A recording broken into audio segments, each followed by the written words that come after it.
संत रामपाल जी महाराज एक ऐसे महान संत जिन्होंने अपनी सतभक्ति, तत्व ज्ञान, करुणा और सेवा के बल पर समाज में नई मिसाल कायम की है।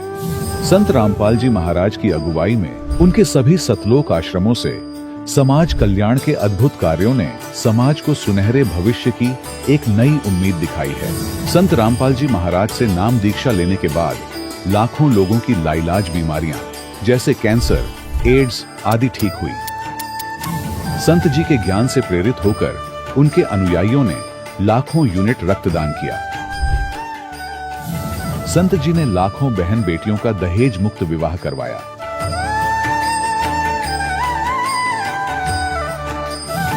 संत जी ने लाखों लोगों का नशा छुड़वाया, करोड़ों उजड़े परिवार बसे। संत जी के आश्रमों में समागम के दौरान निःशुल्क नेत्र चिकित्सा, दंत चिकित्सा प्रदान की जाती है। संत रामपाल जी महाराज द्वारा समय समय पर पर्यावरण संरक्षण के उद्देश्य से बड़े स्तर पर वृक्षारोपण किया जाता है। संत जी ने जरूरतमंदों को तत्काल राहत पहुंचाने के लिए एम्बुलेंस सेवा शुरू की। संत जी अपने अनुयायियों को देहदान के लिए प्रेरित करते हैं, जिससे मानवता की सेवा और चिकित्सा क्षेत्र में सुधार हो सके। संत रामपाल जी महाराज के सभी आश्रमों में हर रोज निःशुल्क भंडारा आयोजित किया जाता है, जहां हर वर्ग, हर जाति और हर धर्म के लोग एक साथ बैठकर भोजन करते हैं।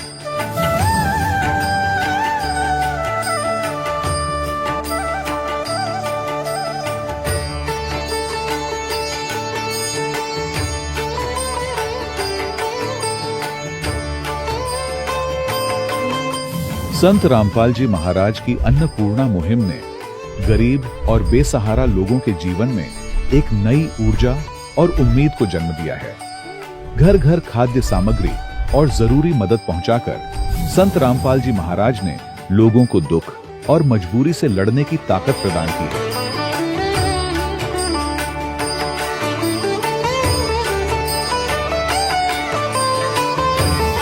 संत रामपाल जी महाराज द्वारा गरीब लोगों के लिए घर बनवाने का अद्भुत कार्य एक ऐसी मिसाल कायम कर रहा है जो सदियों सदियों संत जी की उदारता और दया भावना के तौर पर जाना जाएगा।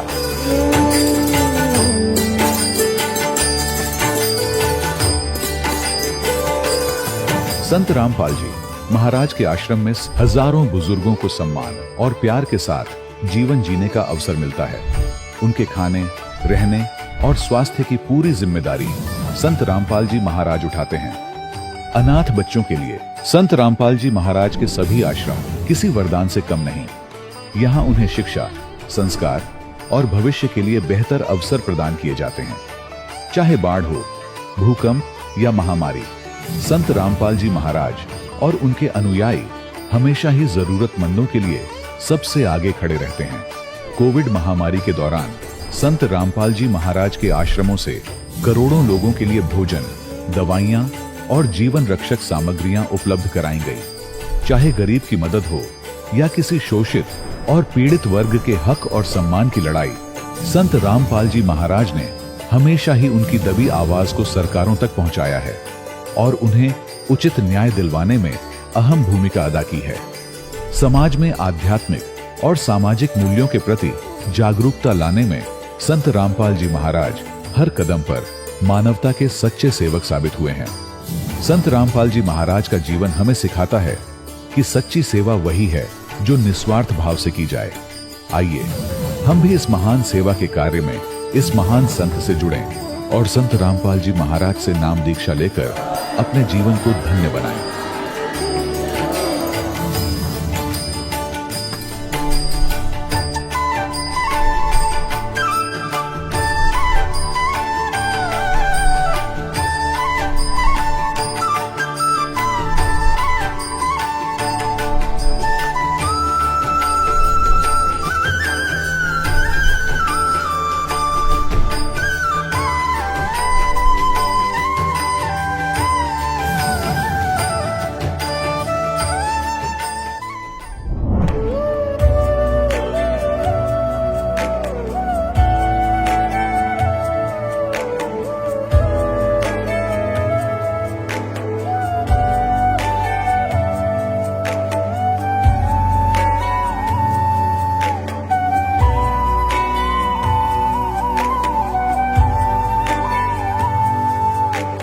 जब लग गुरु मिले न सांचा, तब लग गुरु करो 10 पांचा।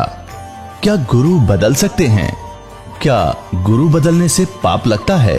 अध्यात्म के इस मैदान में आखिर सही गुरु कौन है?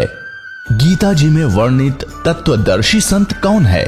इन सभी प्रश्नों के उत्तर जानने के लिए अवश्य सुनिए जगत गुरु तत्वदर्शी संत रामपाल जी महाराज के मंगल प्रवचन। सत साहिब दर्शकों, आध्यात्मिक और सामाजिक समस्याओं के समाधान के लिए आज विश्व भर में अनेक पंथ और मत प्रचलित है। इन्हीं में से एक पंथ है राधा स्वामी पंथ, जिस पंथ में पंजाब के शैलेंद्र सिंह जी 30 वर्षों से जुड़े हुए थे, जहां उन्हें बताया गया कि पाप कर्म दंड नहीं कट सकते। पर आपको बता दें कि उनके इसी भ्रम का निवारण पूर्ण संत रामपाल जी महाराज जी ने किया, जिनकी भक्ति साधना को अपनाने के बाद आज शैलेंद्र जी का कहना है कि सच्ची भक्ति से पाप कर्म भी कटते हैं और मोक्ष भी मिलता है। आज वे इस भक्ति साधना से हुए चमत्कारिक लाभों की सराहना करते नहीं थक रहे हैं। तो आखिर ऐसा क्या विशेष है संत रामपाल जी महाराज की शिक्षाओं में, जिनसे प्रभावित होकर शैलेंद्र जी को 30 वर्ष पुरानी साधना छोड़नी पड़ी? आइए सुनते हैं शैलेंद्र जी की कहानी उन्हीं की जुबानी। नमस्कार जी। सत साहब जी। क्या नाम है आपका? शैलेंद्र सिंह। शैलेंद्र जी, कहाँ से आए हैं आप? मोहाली, पंजाब से।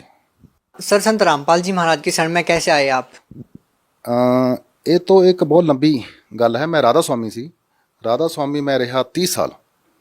30 साल मैं राधा स्वामी सीगा। मैं कट्टड़ राधा स्वामी सी। तो एक दिन मैं सत्संग सुन ਰਿਹਾ महाराज जी ਦਾ, ਤੇ ਰਾਧਾ स्वामी 'ਚ ਇਹ ਦੱਸਿਆ ਜਾਂਦਾ ਵੀ ਜਿਹੜਾ ਸੰਤ ਕੋਈ ਵੀ ਦੁਨੀਆ 'ਚ ਜਿੰਨੇ ਸੰਤ ਆਏ ਹੈ, ਉਹ ਜਿੰਨੇ ਬੰਦਿਆਂ ਨੂੰ ਨਾਮ ਉਪਦੇਸ਼ ਦਿੰਦੇ ਉਹਨਾਂ ਨੂੰ ਸੱਚਖੰਡ ਲੈ ਕੇ ਚਲੇ ਜਾਂਦੇ। ਤੇ ਇਹ ਜਦੋਂ ਮੈਂ ਸਤਸੰਗ ਬੰਦੀ ਛੋੜ ਸਤਿਗੁਰੂ ਰਾਮਪਾਲ ਜੀ ਦਾ ਸੁਣ ਰਿਹਾ ਤਾਂ, ਤੇ ਮੈਨੂੰ ਉਹਨਾਂ ਨੇ ਮੈਨੂੰ ਇੱਕ ਵਰਡ ਆਇਆ ਉਹਦੇ ਵਿੱਚ ਕਿ ਕ੍ਰਿਸ਼ਨ ਮਹਾਰਾਜ ਇਹ ਪੂਰਨ ਸੰਤ ਨਹੀਂ ਹੋਏ ਤੇ ਕਾਲ ਦੀ ਭਗਤੀ ਸੀ।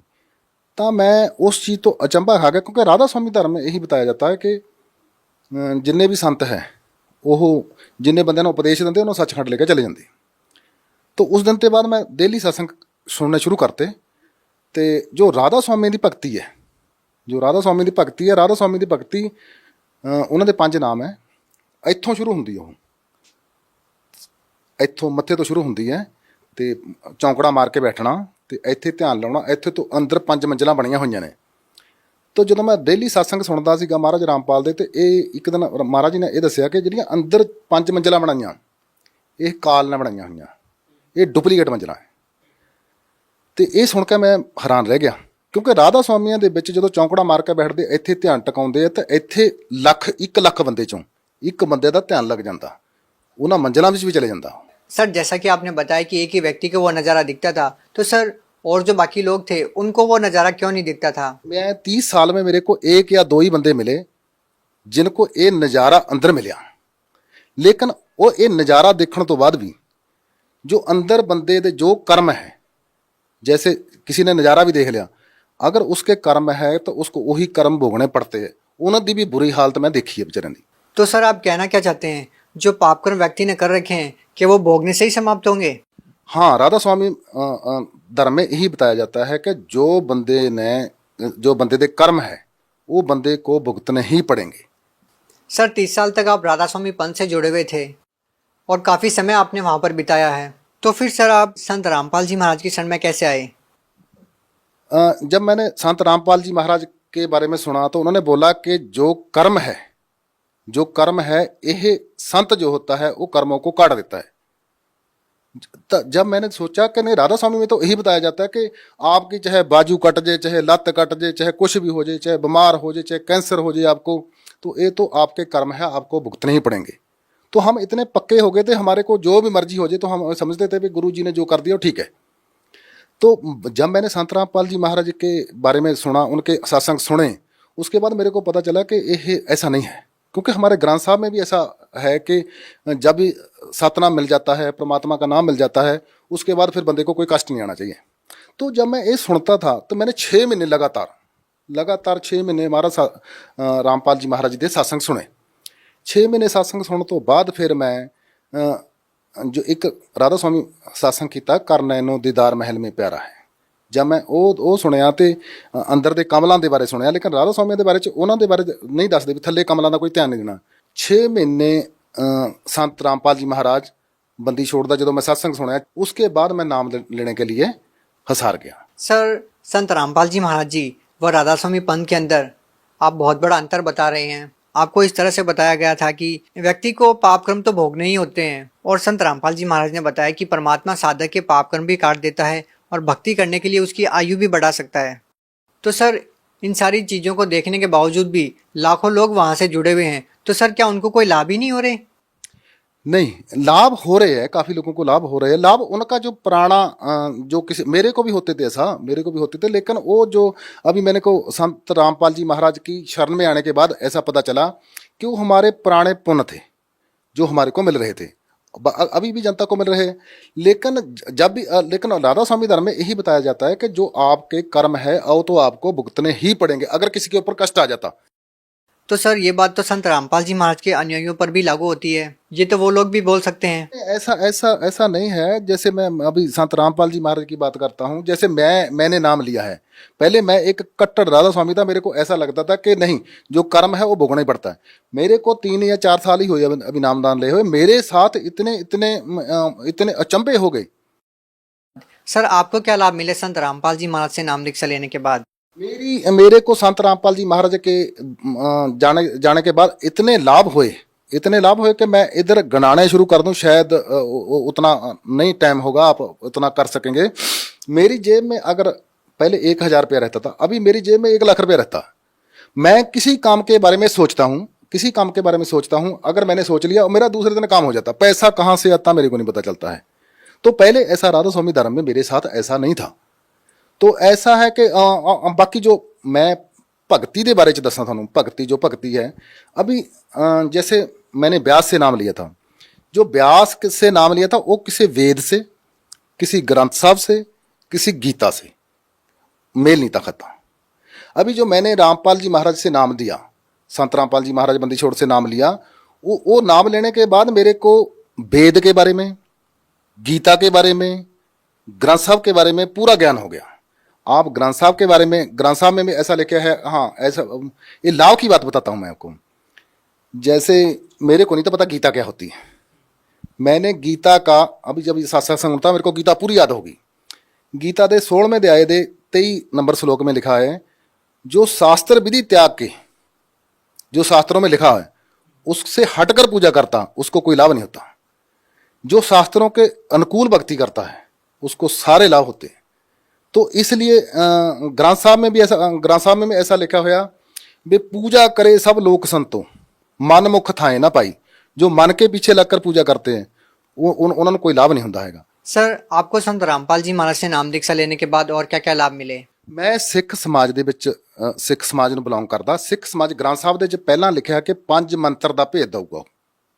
बार पंच परवान, पंच प्रधान, पंचे पावे दरगे मान, 5 का बहुत जिक्र आता ग्रंथ साहब के बीच में। उसके बाद आता 2 अक्षर का भेद बतावे सोई गुरु पूरा कहावे। उसके बाद आता 1 अक्षर जो गुरमुख जापे ताकि निर्मल सोई। और ये गीता में है ओम तत्सत। ये 3 मंत्रों का जो भेद बताएगा वही पूरा सतगुरु है। तो ये जो पूरे मंत्र है सतगुरु रामपाल जी महाराज दे रहे। मेरे को लगा कि यह पूरा सच्चा ज्ञान है, मैंने इसकी तरफ लग गया। और जब से मैं लगा हूँ मेरा पूरा ठाठ है। मैं एक बार मैं तरीक पे जा रहा था तो मेरे साथ मेरी बेटी, मेरा दामाद, मेरा ब्रदर और मैं एक गाड़ी में 6 बंदे बैठे थे। मैं किसी विवेक हाई स्कूल चंडीगढ़ में है, उसके बीच में ट्रांसपोर्ट मैनेजर लगा हुआ। तो किसी ड्राइवर ने मेरी गाड़ी के साथ शरारत कर दी। उसने मेरी गाड़ी के पखे की तार और अर्थ की तार काट दी। तो मेरे को नहीं था पता, उसकी तार काट दी। मैं उधर चले गया। जब मैं हिसार चले गया, जब मैं हिसार चंडीगढ़ से 150-200 किलोमीटर है, तो जब किसी भी गाड़ी का पखे की तार काट देते हैं तो गाड़ी 10 किलोमीटर के आगे नहीं चलती। और मेरे को नहीं था पता कि तार काटी है। हिसार चले गए। हिसार के आने के बाद जब हिसार से मुड़े तो मेरी गाड़ी ने इंडिकेटर दे दिया कि गाड़ी गर्म होगी। तो मैंने गाड़ी रोकी। एक मैकेनिक था, मैकेनिक से मैंने पूछा भी ये गर्म होगी। उसने मेरे को बोला, ऐसा उठाकर ढक्कन थोड़ा सा उठाया, बोलता कुछ नहीं होता, आ ले जाओ। और उसी टाइम इंडिकेटर बंद हो गया। तो वो शाम को मैं 9 बजे वापस आया। सुबह 5 बजे गए हम तरीक पे, शाम को 9 बजे तक वापस आए। तो 9 बजे तक आए, मेरी गाड़ी कहीं गर्म नहीं हुई, मेरी गाड़ी को कुछ नहीं हुआ। और मैंने बड़े बड़े इंजीनियर से पूछा, बड़े बड़े ड्राइवरों से पूछा। जब मैं दूसरे दिन स्कूल में आकर किसी ड्राइवर से ये शेयर की बात कि मेरी गाड़ी के बीच में थोड़ा इंडिकेटर दिखा देता उसने, तो उसने बताया कि यार ऐसा नहीं दिखा सकती, चलो देखते हैं। जब उसने देखा तो देखा कि पक्खे की तार काटी हुई और अर्थ की तार काटी हुई। तो वो बोलता गाड़ी चल ही नहीं सकती। पूरा स्कूल इस चीज़ से हैरान था भी गाड़ी चल ही नहीं सकती। तो आप देख लो बक्सी 300 350 किलोमीटर गाड़ी चल कर आई, और मैंने उसी टाइम मैकेनिक को बुलाकर उस तारों को जोड़िया। तो ये तो मेरे साथ एक बहुत बड़ा चमत्कार होया। सर, जैसा कि हम देखते हैं कि आप पहले 30 साल से राधा स्वामी पंथ में जुड़े हुए थे, उनके द्वारा दी गई भक्ति साधना आप करते रहे। सर, अगर हम देखें तो आज भी ऐसे बहुत सारे लोग हैं जो कई कई पीढ़ियों से राधा स्वामी पंथ में जुड़े हुए हैं और उनके द्वारा दी गई भक्ति करते हैं। तो सर, आप उन लोगों को क्या संदेश देना चाहते हैं? हाँ, ये बहुत आपने अच्छा है। राधा स्वामी जो भी है वो मेरे को नहीं लग रहा कि अपने धर्म को जल्दी छोड़ने वाला है, क्योंकि राधा स्वामी की भक्ति है वो ऐसा कि अंदर चौंकड़ा मार लो, कि अंदर ध्यान लगा लो अंदर, क्योंकि काल ने अंदर जो मंजिलें बनाई है उसके। मैं राधा स्वामी को एक बात जरूर बताना चाहूँगा, जो राधा स्वामी है मैं उनको एक बात बताऊँगा, जो कर्म होते हैं वो सतगुरु 2 मिनट में काट देता है। को कर्म का कोई इसमें लेना देना नहीं होता है। और राधा स्वामी के बीच में मैंने देखा, ये जो अभी गुरगद्दी पे बैठे हैं संत गुरिंदर सिंह जी महाराज ढिल्लों, तो उनको भी कैंसर हो गया। उनको गुरुजी को कैंसर हो गया, तो वो बोलते कर्म है हमने किसी के काट दिए। देखो, जो गुरुजी अपने कर्म नहीं काट सकता, वो बाकी के किसी के कर्म क्या काटेगा। तो मैं राधा स्वामी को बताना चाहता हूँ, इधर जब ध्यान लगाकर आप चढ़ जाएंगे, लाख में एक बंदा चढ़ जाएगा, तो वो भी आप पूरा सत्संग सुनो महाराज सावण सिंह का। महाराज सावण सिंह का कर नैनो दीदार महल में प्यारा है। इसके बीच में लास्ट में आता है कि आद माया कीनी चुतराई, झूठी बाजी पिंड दिखाई, अंड पिंड से दूर उद्देश्य हमारा है। अभी मैं राधा स्वामी के आगे यही बेनती करूंगा कि इस चीज़ को आप अच्छे से पढ़ें, और अंदर जो है अंदर ध्यान नहीं लगाना हैगा, जैसे हठ योग नहीं करना है, चलते फिरते तुरते फिरते नाम जपना है। सर, बहुत सारे श्रद्धालु संत रामपाल जी महाराज से नाम दीक्षा लेना चाहते हैं, तो सर संत रामपाल जी महाराज से नाम दीक्षा कैसे ली जा सकती है? ये आपने बहुत अच्छा क्वेश्चन किया। जो मैं चंडीगढ़ से बरवाला जाने के लिए 6 महीने वेट करता रहा, तो मैं जा सकता था, मेरे को पैसे भी कमी नहीं थी, गाड़ी थी, सब कुछ था।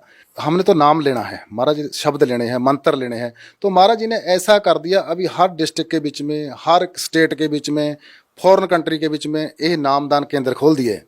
मैं बोला कि ये तो गुरु जी ने बहुत बड़ी कृपा करी है, बहुत बड़ी कृपा करी है। जो गरीब बेचारे नहीं आ सकते थे उनको नामदानों के डिस्ट्रिक्ट में मिल जाता है। तो बरवाला आने के लिए बड़ा टाइम लगता था नहीं, तो वो तो बड़ी गुरु जी की कृपा है। वो नामदान हर एक डिस्ट्रिक्ट में खुल गए, हर एक जगह पे खुल गए। सर, आप पंजाब से बिलोंग करते हैं। सर, पंजाब में नामदान स्थल कहाँ कहाँ पर है? पंजाब में जैसे मंडी गोबिंदगढ़ में, डेरा बस्सी में, चंडीगढ़ में, और बाकी तकरीबन सभी डिस्ट्रिक्टों में, होशियारपुर में, बाकी सभी में। अगर किसी ने ज़्यादा इसके बारे में डिटेल में पता करना, तो नीचे एक पीली पट्टी चलती है, आप उधर टेलीफोन कर कर पूछ सकते हैं। जहाँ भी उसको नज़दीक होगा वहाँ से उनको नामदान मिल जाएगा। जी, बहुत बहुत धन्यवाद। सत है। दर्शकों, अभी आपने सुने संत रामपाल जी महाराज से दीक्षा प्राप्त करके सुखी हुए भक्त के अनुभव। अब देखिए जगत गुरु तत्वदर्शी संत रामपाल जी महाराज के मंगल प्रवचन। एक मानधाता चक्रवर्ती राजा था। चक्रवर्ती का अर्थ होता जिसका पूरी पृथ्वी पर शासन हो, और छोटे छोटे राजाओं को वो अपने अधीन कर लेता था। और वो राजा लोग फिर उस सम्राट को, चक्रवर्ती राजा को टैक्स दिया करते थे, उसके नौकर समझो। और वो राजा क्या करता था, 1 वर्ष में या 2 वर्ष में, 3 वर्ष में एक अश्वमेध यज्ञ किया करता था। एक घोड़ा छोड़ देता था, अपना पर्सनल हॉर्स, अपना निजी घोड़ा, और उसके गले में ये बांध दिया जाता था कि ये मानधाता चक्रवर्ती राजा का घोड़ा है, उस पर कोई सवार नहीं बैठता था। उसके गले में एक पंपलेट लिख कर टांग दिया जाता था।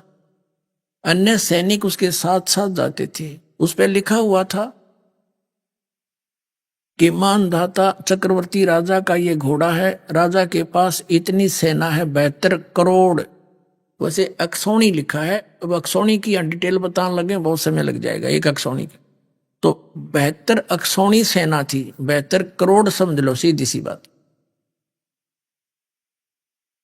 और जिस राजा ने यानी छोटे राजा को, नरेश को, राजा चक्रवर्ती राजा की पराधीनता स्वीकार ना हो, वो घोड़े को पकड़ ले और युद्ध के लिए तैयार हो जाए। तो वो घोड़ा पूरी पृथ्वी पर घुमाया जहां जहां उनका शासन था। पूरी पृथ्वी पर शासन था, जहां भी वो गए किसी ने घोड़ा पकड़ा नहीं। तो घोड़ा जब जा रहा था, वो भी ऋषि की झोंपड़ी के पास से गए थे और वापस आए जब साल 6 महीने में, तो तब भी वापस आ रहे थे उसी के पास से। तब राजा उस ऋषि चुनक ने पूछा कि सैनिक को इस घोड़े पर क्यों नहीं बैठा, कोई सवार क्यों नहीं है? सैनिकों ने बताया कि ऐसे ऐसे राजा मानदाता चक्रवर्ती का ये घोड़ा है, इस पर कोई बैठ नहीं सकता और हम इस उद्देश्य से गए थे। सारी कहानी बताई। अब ऋषि ने सोची कि राजा को अभिमान हो गया, इसकी बुद्धि ठिकाने करनी चाहिए। अब देखो, काल का जाल समझो पुण्यात्माओं। ये काल पहले तो इनको एटम बम बनाता है, साधना करवा करवा के गलत शास्त्र विरुद्ध। कंप्लीट ज्ञान इनको हुआ नहीं। 7 का हम श्लोक नंबर 18 लेंगे बस।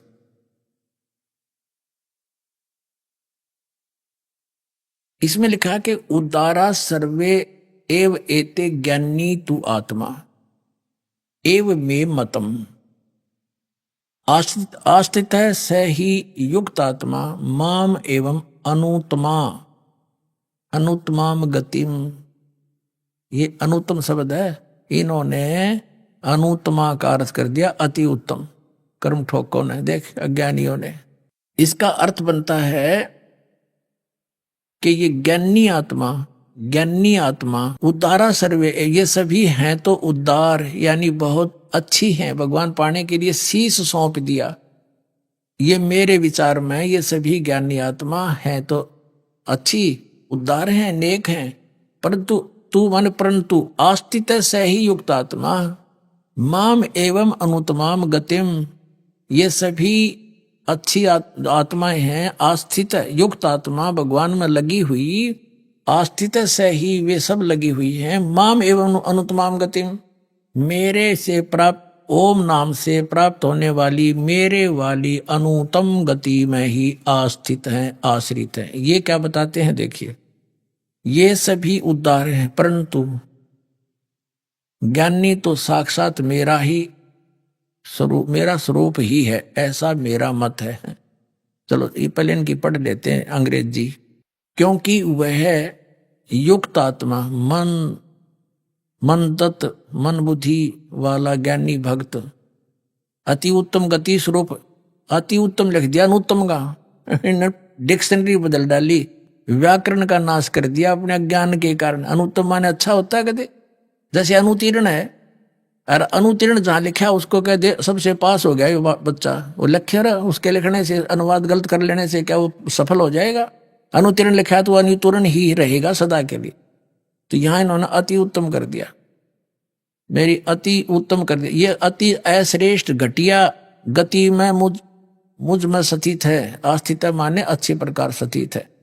इसका अर्थ फिर पढ़ लीजिए कि उदारा सर्वे एव एते ज्ञानी तु आत्मा, ये ज्ञानी आत्मा है तो उद्धार सब की सब, ये मेरे विचार से बिल्कुल अच्छी आत्माएं हैं। आस्थित से ही युक्त आत्मा, युक्त आत्मा ने भगवान में भक्ति में लगी हुई ये आत्माएं, माम एवं अनुत्तमाम गति, मेरे वाली अनुत्तम गति में ही सभी आस्थित हैं, उसमें जकड़ी पड़ी है, उसमें आश्रित होगी ये। अगर ये मानने, ये क्या अर्थ करते हैं ये अज्ञानी हमारे धर्मगुरु, ये क्या बताते हैं कि जिससे उत्तम कोई और गति ना हो। अरे ये खुद कह रहा 18वें अध्याय के 62वें श्लोक में कि तू सर्वभाव से उसकी शरण में जा, उसकी कृपा से तू परम शांति को और सनातन परम धाम को प्राप्त होगा। तो ये अगर ये सबसे उत्तम माने तो वो तो अपने से अन्य किसी और भगवान की साधना करने को कह रहा। 15वें अध्याय के 1 से लेकर और 4 तक भी यही निष्कर्ष दिया है। अब वो पॉइंट आएगा जहां से दास ने आज के ये वचन स्टार्ट किए थे। गीता जी अध्याय नंबर 7 के श्लोक नंबर 19 में कहा है कि बहुनाम जन्मानाम अंते ज्ञानवान माम परपदते। अब गीता ज्ञानदाता कहता है ये ज्ञानी आत्मा जो है, ये ज्ञानवान है, ये मेरे तक भी इनकी बुद्धि का सतर बहुत मुश्किल से आता है, नहीं तो अन्य ही उपासनाओं में अपना जीवन नष्ट कर जाते हैं।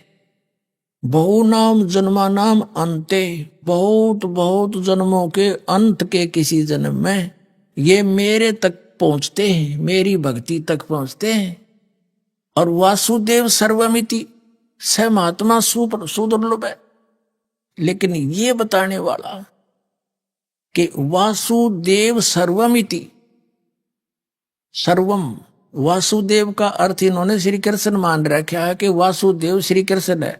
श्री कृष्ण जी के पिता का नाम था वासुदेव।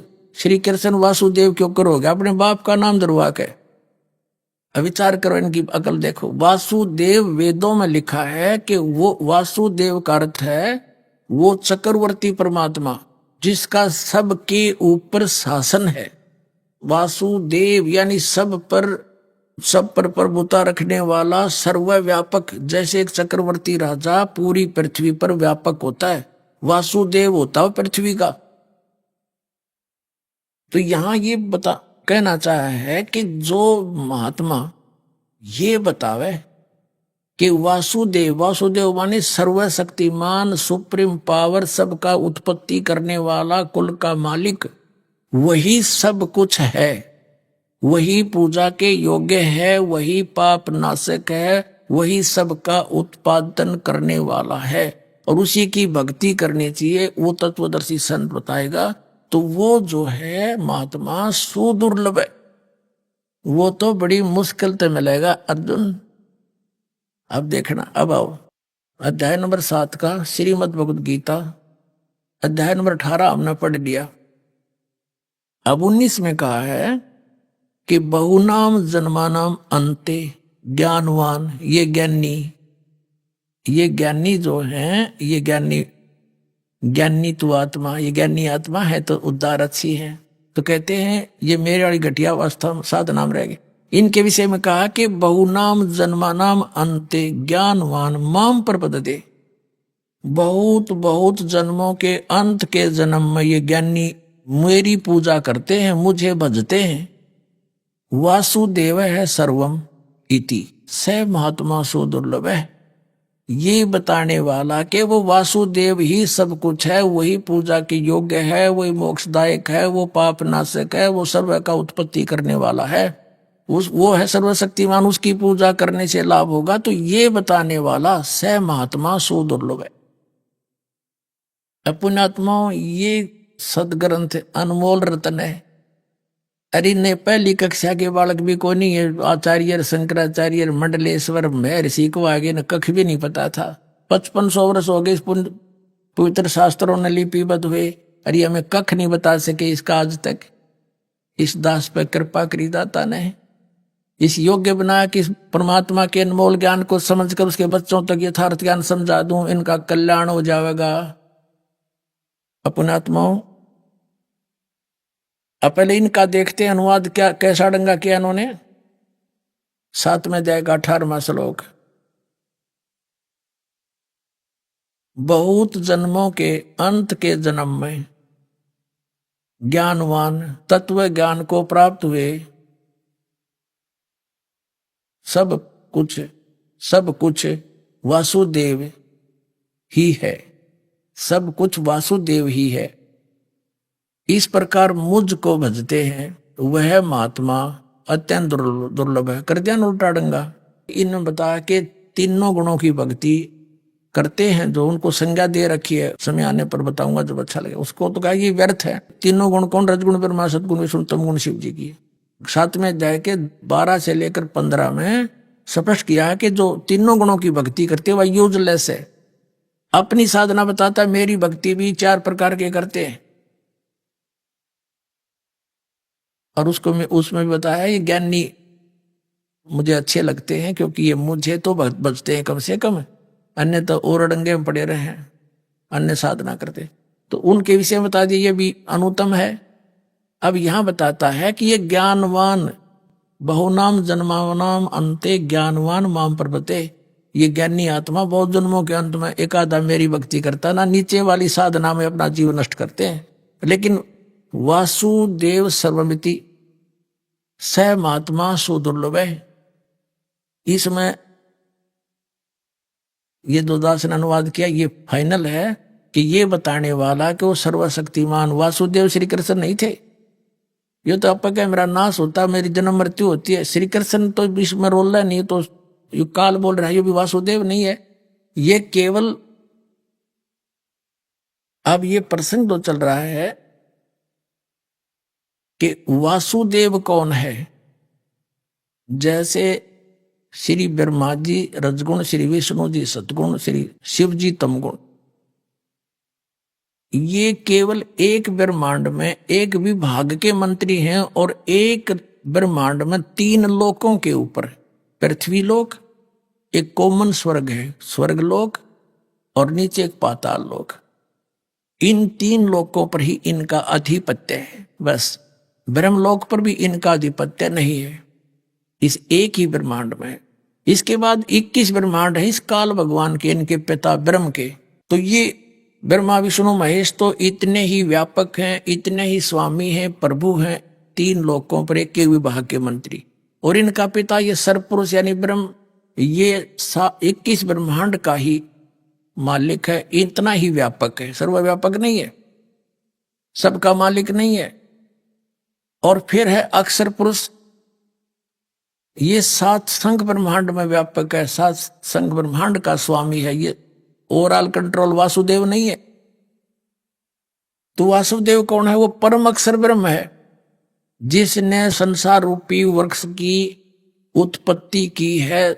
संसार रूपी वृक्ष जिसकी प्रवृत्ति विस्तार को प्राप्त हुई है, यानी जिसने सब ब्रह्मांडों की रचना की है, इंक्लूडिंग सरपुरुष, इंक्लूडिंग अक्षर पुरुष के लोक जितने हैं, इन सब का वही रचनार है। और इनके ऊपर, सब के ऊपर वो एक छत्र राज करता है, उसके अधीन है ये सब। वो कौन है? वो परम अक्षर ब्रह्म है। वो कौन है? वो संसार रूपी वृक्ष की मूल है, वो जड़ है। ये 3 पुरुष अब अध्यात्म मार्ग में ब्रह्मा विष्णु महेश नहीं, इनसे ऊपर 3 पुरुष है, सरपुरुष, अक्षर पुरुष, परम अक्षर पुरुष। तो परमात्मा ने अपनी वाणी में कहा कि अक्षर पुरुष एक पेड़ है, सरपुरुष वा की डार, और तीनों देवा शाखा हैं, ये पात रूप संसार। श्रीमद् भगवद गीता अध्याय नंबर 15 के श्लोक नंबर 16 बताया कि 2 पुरुष है, सरपुरुष और अक्षर पुरुष। ये भी और इनके अंतर्गत जितने प्राणी हैं वो सब नाशवान है। 15वें अध्याय के फिर 17वें श्लोक में बताया है कि उत्तम पुरुष तो अन्य परमात्मा इति उदाहरत है। उत्तम पुरुष यानी श्रेष्ठ परमात्मा, श्रेष्ठ प्रभु तो इन दोनों से अलग है, सरपुरुष और अक्षर पुरुष से। और वही तीनों लोकों में प्रवेश करके सबका धारण पोषण करता है। वो अव्यय ईश्वर है, वो वास्तव में अविनाशी भगवान है, और यही परमात्मा कहा जाता है। अब जैसे 8वें अध्याय के प्रथम श्लोक में अर्जुन ने पूछा कि किम तत्ब्रह्म, जिसके विषय में आपने 7वें अध्याय के 29वें श्लोक में कहा है कि उस तत्ब्रह्म को जानकर फिर प्राणी किसी वस्तु की डिमांड नहीं करता, वो जरा और मरण से छूटने का ही प्रयत्न करता है। तो किम तत्ब्रह्म, तो गीता ज्ञानदाता ने 8वें अध्याय के 3रे श्लोक में कहा कि वो परम अक्षर ब्रह्म है। एक तो सरब्रह्म, सरपुरुष कहो, सरब्रह्म कहो, ये संसार रूपी वृक्ष की एक डार है। और फिर अक्षर पुरुष, अक्षर ब्रह्म कहो, ये तना है। और परम अक्षर ब्रह्म ये मूल है, जड़ है, यानी सबका पालन करता, सबका उत्पत्ति करता, वो परम अक्षर ब्रह्म है। गीता जी अध्याय नंबर 15 के श्लोक नंबर 17 में कहा कि उत्तम पुरुष तो अन्य है। वो पुरुषोत्तम तो कोई और है, पुरुषोत्तम इन दोनों से अन्य है, और वही परमात्मा कहा जाता है। और तीनों लोकों में प्रवेश करके सबका धारण पोषण करने वाला है, और वो है वास्तव में विनाशी, यानी सारे संसार को, यानी ये पूरे वृक्ष को जड़ से ही आहार प्राप्त होता है, वो उसका पालन करता है। तो हम सभी का, ब्रह्म का भी, पर ब्रह्म का भी, और ब्रह्मा विष्णु महेश का भी, यानी ये तो वृक्ष की टहनियां, शाखा है, तीनों देवता, हम पात हैं। हम सबका धारण पोषण करने वाला कौन सिद्ध हुआ? वो सर्वशक्तिमान कबीर परमात्मा परम अक्षर ब्रह्म है। वो कबीर साहब है जो काशी में धानक रूप में प्रकट हुआ था। जिस पुण्यात्मा के जन्म जन्मांतर के शुभ संस्कार बहुत ही घने होते हैं, वे प्राणी ही सतगुरु को प्राप्त होते हैं, उनको सत्संग प्राप्त होता है। क्योंकि सतगुरु के बिना सत्संग मिल नहीं सकता। और ये भोले श्रद्धालु जहां भी जाते हैं, जिस भी संत के वचन सुनते हैं, उन सभी को वो सतगुरु समझकर उनसे चिपक जाते हैं।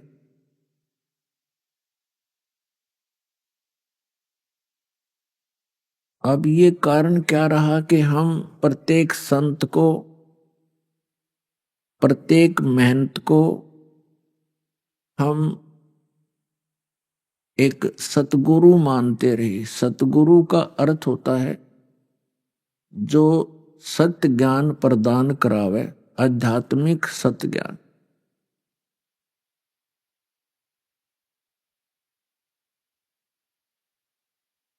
अब हम जिसके पास जाते थे उसके पास हमसे अधिक ज्ञान होता था, और वो होता था अज्ञान। तो उस अज्ञान को हम ज्ञान समझकर उस अज्ञानी प्राणी को सतगुरु मानकर अपना जीवन नष्ट कर जाते थे। परमेश्वर कबीर जी ने आप जी के ऊपर एक विशेष कृपा की है कि परमात्मा ने आपको शिक्षित किया, आपको अक्षर ज्ञान करवाया। पुण्यात्माओं, ये शिक्षा ये जहाज बनाने के लिए नहीं दी, ये कंप्यूटर और परमाणु बम बनाने के लिए परमात्मा ने यह शिक्षा नहीं दी आपको। इसकी इनकी तमें आवश्यकताएं नहीं थी।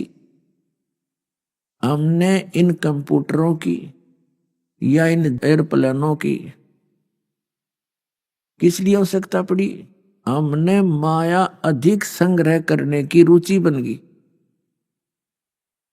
केवल माया ही इकट्ठा करना उद्देश्य हो गया, इसलिए हमने इन सारे यंत्रों की आवश्यकता महसूस हुई।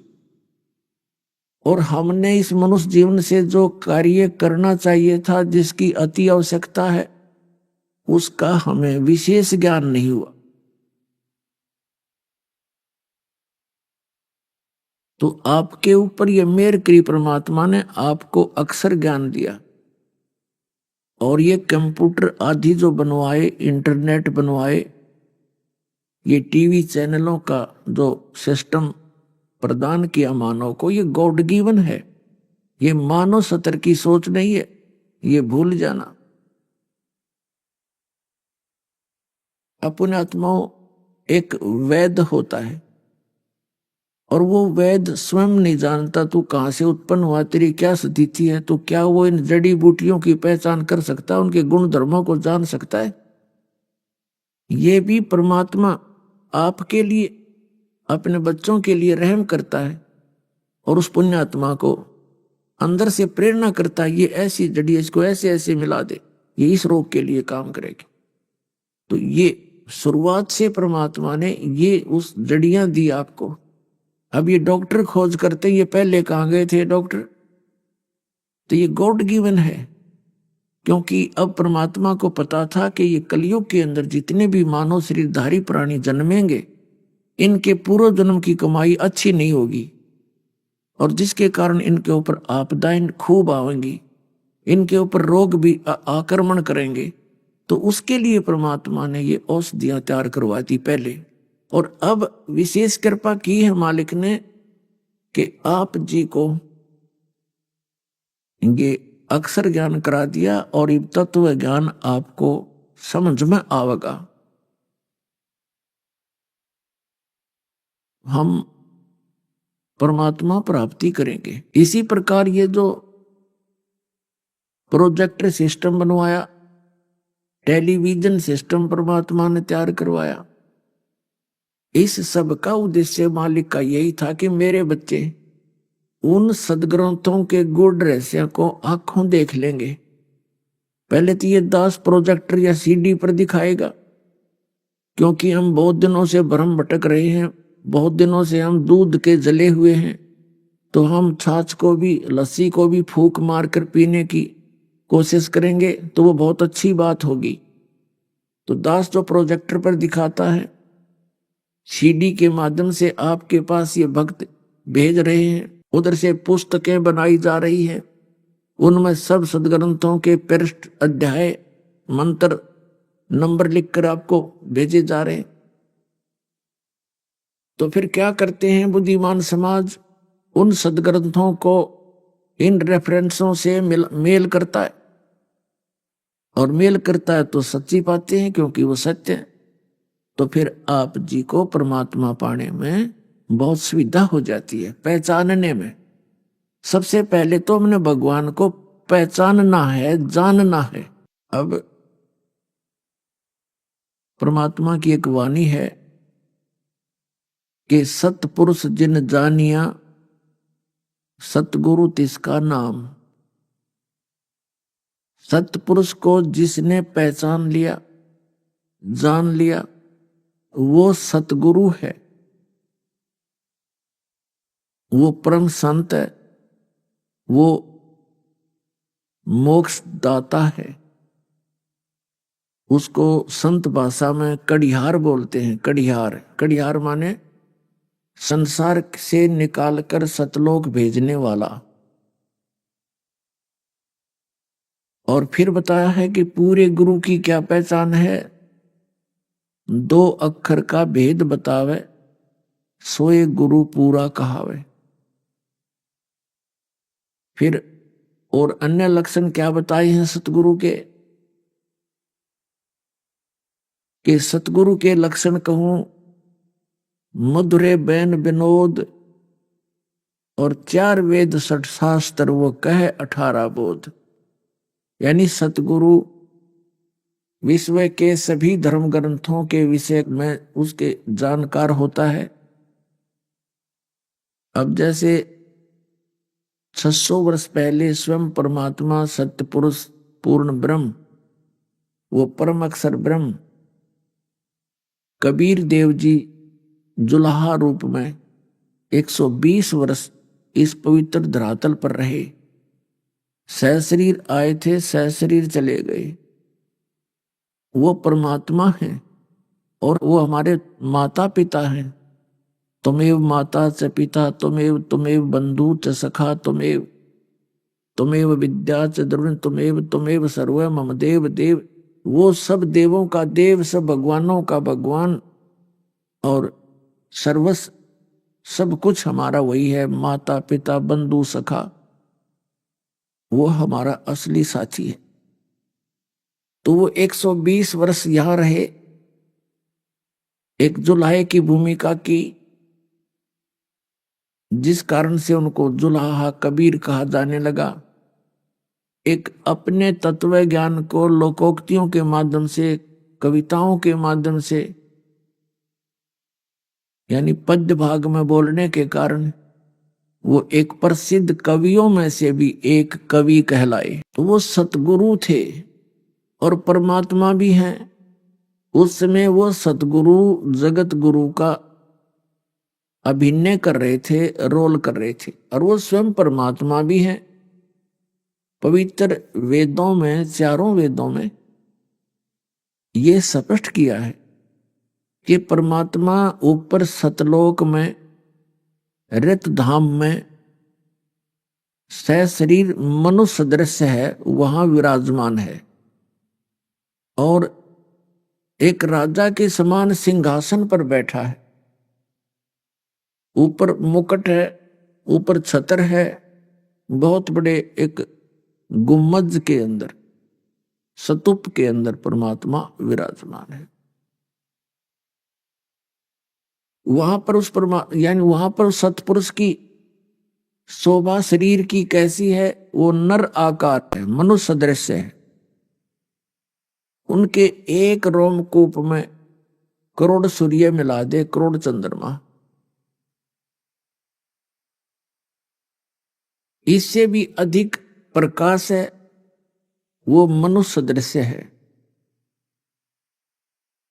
और वो परमात्मा जब यहां आते हैं इस काल के लोक में, अपनी प्यारी आत्माओं को उस स्थान का ज्ञान कराने के लिए जिसको ये अपनी नासमझी के कारण छोड़कर आ चुके हैं,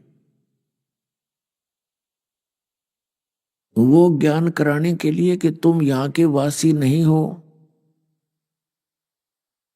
आप यहां काल के लोक में फंसे हुए हो। वो परमात्मा संदेश देने आते हैं कि चल हंसा सतलोक हमारे, छोड़ो ये संसारा हो। इस संसार का काल है राजा, जिन माया जाल पसारा हो, चल हंसा सतलोक हमारे, और छोड़ो ये संसारा हो। अब जैसे कई भक्त जिन्होंने अध्यात्म ज्ञान बिल्कुल नहीं, वो क्या कहते हैं, यदि सभी भक्ति करने लग गए तो इस पृथ्वी पर कौन रहेगा, सभी सतलोक चले गए तो। पुण्यात्माओं, इस ब्रह्मांड के अंदर ना जाने कितने पृथ्वी जैसे ये पत्थर घूम रहे हैं।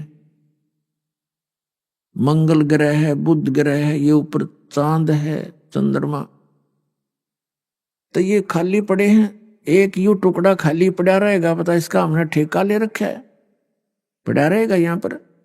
हम सतलोक में चलेंगे जहां सदा सुखी रहेंगे, ना कभी मृत्यु है, ना कोई बुढ़ापा है, ना कोई रोग है, और ऐसा ही शरीर है वहां पर।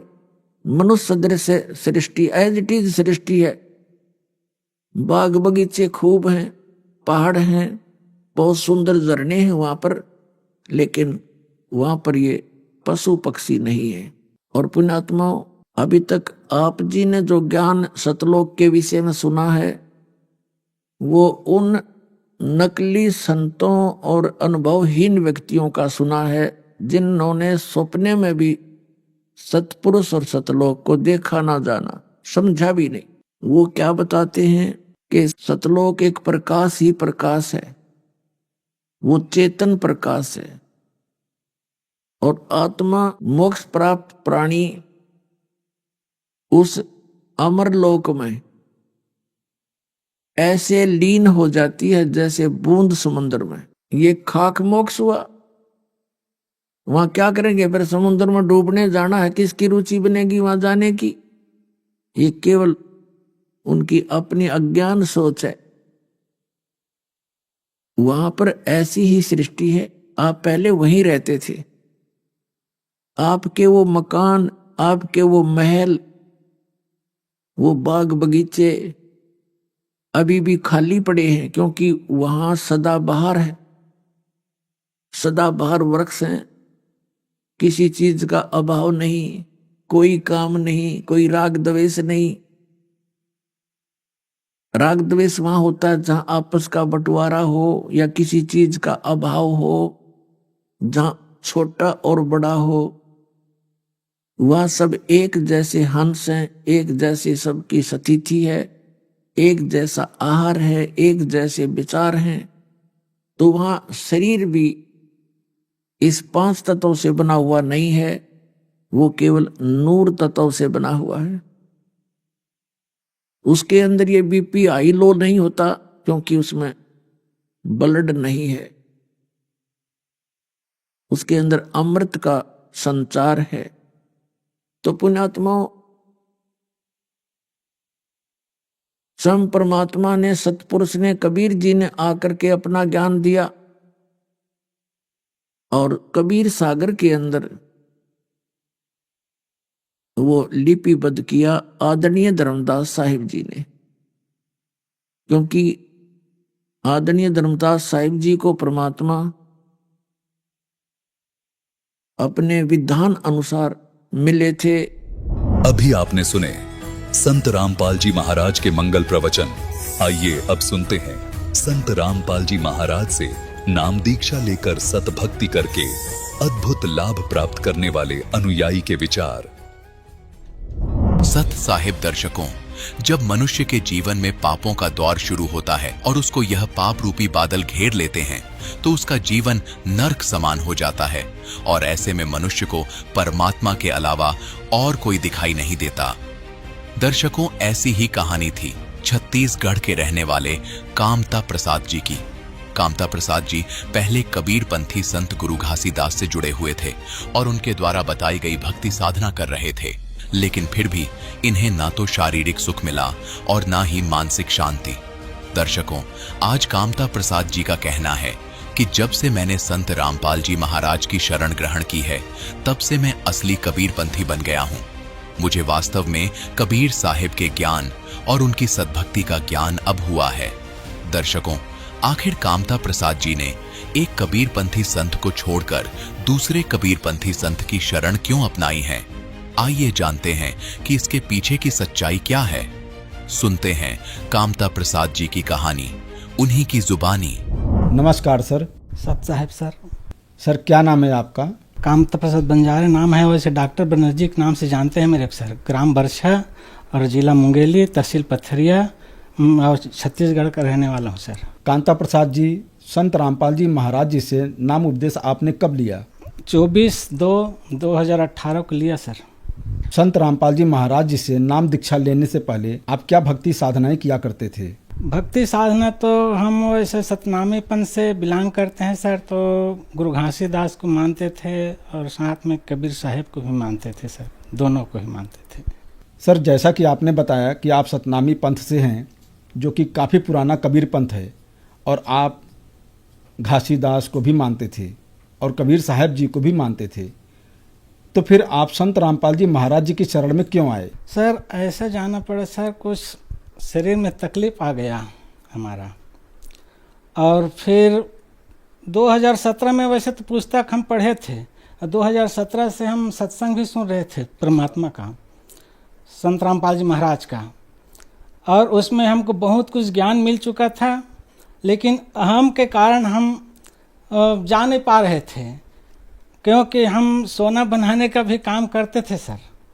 सोना बनाने का काम करते करते जब सोना बन गया 24 कैरेट का, प्रैक्टिकल हो गया वो, उसके बाद हम सोचे कि इसमें सोना बनाने से तो कोई फ़ायदा नहीं होगा और 2-4 हज़ार व्यक्ति का भी ज़िंदगी देखना है। ऐसा करके हम पारस पत्थर की तैयारी करने लगा सर। जब पारस पत्थर तैयारी करने लगा तो 8 घंटा का समय बाकी था उसमें बनने में। उसके बाद फिर हमारा जो तकलीफ फिर बढ़ गया, तबीयत खराब हो गया सर।